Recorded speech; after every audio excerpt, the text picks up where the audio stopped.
सकता है या समथिंग समथिंग कि this is the best iPhone ever, और वो एक्चुअल में सही हो जाएगा।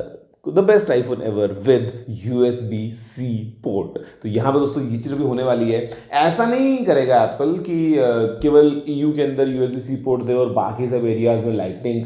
ऑल्दो ऐसा भी हो सकता है, फॉर एग्जाम्पल सैमसंग करता है ना, कहीं पे एक्सिनोस कहीं पे स्नैपड्रैगन, तो इस तरीके से एप्पल भी ऐसा कर सकता है। बिकॉज एप्पल की ना कमाई बहुत ज़्यादा होती है जो लाइटनिंग पोर्ट है, बिकॉज ये प्रोप्राइटरी पोर्ट है, तो एप्पल को यहाँ पे रॉयल्टीज से, एक्सेसरीज से, बहुत सारी चीज़ों से ना बहुत ज़्यादा कमाई होती है। तो अगर ये दुनिया भर में अगर रेगुलेशन होगी केवल यूरोपियन यूनियन के लिए है, तो ये भी हो सकता है कि एप्पल सिर्फ दो टाइप के मॉडल्स बनाएगा। एक बनाएगा यूरोपियन यूनियन के लिए USB-C पोर्ट वाला, एक बनाएगा बाकी पूरी दुनिया के लिए लाइटनिंग पोर्ट वाला। But as a big brand I don't think Apple ऐसा करेगा। तो हम उम्मीद ये करते हैं कि अगले साल जो आईफोन मिलेगा हमको उसमें आएगा USB-C पोर्ट। रिवर्सिबल तो खैर ये भी है, ऐसे लगाओ बट स्टिल ज़्यादा